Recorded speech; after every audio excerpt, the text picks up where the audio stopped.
Ngayong araw nga, syempre gagala na naman kami. Kung kakagaling nga lang namin sa long ride, pero ito, lalayas na naman kami. Hindi nyo kinaya, puro gala na lang tayo, lang kapaguran. Pang ganap, pre-birthday lang naman ang kapatid ko, diba? Pagbigyan na natin. Dahil hindi nga siya sa bahay magbo-birthday, siya naman ang dadayuhin namin. Pangaba, syempre commute na naman. Pre, wala tayong sariling sasakyan, kaya magko-commute tayo. Kasi kami kasya sa motor. Kaya ito ang jeep na sinakyan namin kanina, hindi pa nausad. Nakita nyo naman, na-aksidente yung sasakyan. Ba, syempre hindi na kami nakailang. Wala na nga sila mag-solve ng problem nila. Sarili ko ang problema, di ko masolve. Sila pa kaya? Naman, wag ganun. Kita nyo naman kami, no? Gulo-gulo na nga ang buhok. Umalis nga kaming fresh, pero eto, dadating kaming amipawis. Birthday tayo pupuntahan, kaya magdadala tayo ng cake. Mga itatawag na bring me. Kaya nyo ba to, mga mi? Pre, hindi ako natakam dyan. Ako sa lobo nakatingin. Cute nga kasi ng lobo, sarap putukin. Parang ikaw. Ang video nga lang ako dito, hindi naman ako magbabayad dyan, si mama. Talaga ako mga mi sa kilay ko, pagtapat ng camera. Ayun nga sa kabagalan ko, ayan, nagmadali kaming umali. Na-check yung kilay ko, kung manipis ba o makapal. O ka nga talaga. Yan, hindi ka mukhang alien. Kaya bumili na nga rin pala kami ng palamig para naman malinawan yung isip namin, no? Ito na nga, nakarating na kami. Hindi ko pa nga sinasabi sa inyo kung saan kami pumunta. Ito lang naman kami sa Pasig pumunta. Okay, taman lapit, diba? Na nga, papasok pa ng iskinita.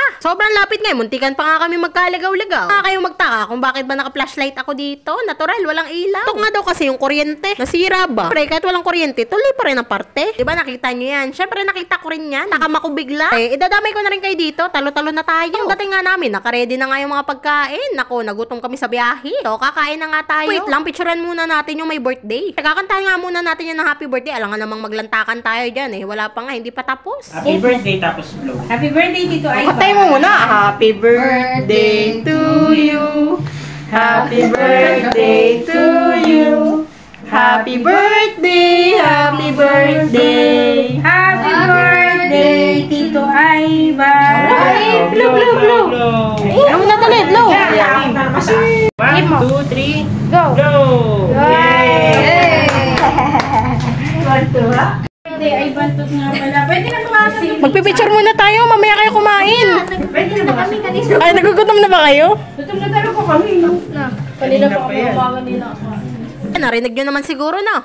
Kahit saan, gutom na nga daw sila. Ba naman kasi, nauna na nga silang dumating dito. Wala tayong laban dyan. Nakamotor sila, kami commute lang. Na-expect nyo, syempre medyo traffic. Ayan, late na naman kami. Wala naman bago, lagi naman kaming late. Ipong kanina pa nga daw silang 11 AM dito at kanina pa nga daw sila natatakam dun sa pizza. Yun na ang tanungin ko, anong oras kami dumating. Alas 3 lang naman ng hapon, no, diba? Na pa nga sila gutom. Nalata no, nauna pa nga sila sumandok sa akin. Ako nga dito nga tayo sa wine. Ngayon ko nga lang to nakita at di ko pa nga to natitikman. Mga kayo, natikman nyo na pero ako hindi pa. Maya, itatry natin yan. So bago nga yan, try nga muna natin tong this is it, pansit. Basta nga sila magsisandok, kaya ako naman. Nga pala, tinanggalan ko nga to ng balot para nga picturean, diba? Ayan nga, ano pa bang pipicturean ko? Wala nang ang toppings. Baka pinagtatanggal. Ay, naman naman eh. Ito nga pala yung wine ni kapatid. Katay magiinom muna ngayon. Ito nga pala ito matitikman dahil madalas nga namin iniinom. May gin bilog. May pa nga natirang foods, kaya magsasharon tayo mamaya. Ano ba? Nagtataka nga talaga ako. Hindi naman kasi nakakalasing yung iniinom namin. Bakit lasing na si titay? Nakakatapos lang namin kumain, ano? Pati pusa, kakain din. Hindi pwedeng mag-skip. Magtampo yan, kagatin tayo. Ito nga si Mr. Pinasunod ko nga dito. Ito nga yung pinapasunod, pero ngayon lang sumunod. Kaya naman, pauwi na nga rin kami mamaya. Kita nyo naman ang ilaw namin, kandila lang sa flashlight ng cellphone. Didisco nga kasi kami ngayon. Ito nga rin kasi sana kami matutulog, kaso yan, hindi kami pinagbigyan ng kuryente. Kaya nag-birthday yung kapatid ko nang walang kuryente. Sabi tuloy siya ng last nga daw birthday niya, natapat pang walang kuryente. Ayun nga, kami lang ang bisita. Syempre, madaming pera. Kaya nga ito, hinahanda na nga ni kapatid. Diba? Ang dami namin isa-sharon. Sa Bake Mac, sa kaya nga hamonado. Syempre, magsasharon din tayo ng cake. Kung na-inform mga mi, bago nga pala kami umuwi, ay magkikiluhan nga muna kami dito.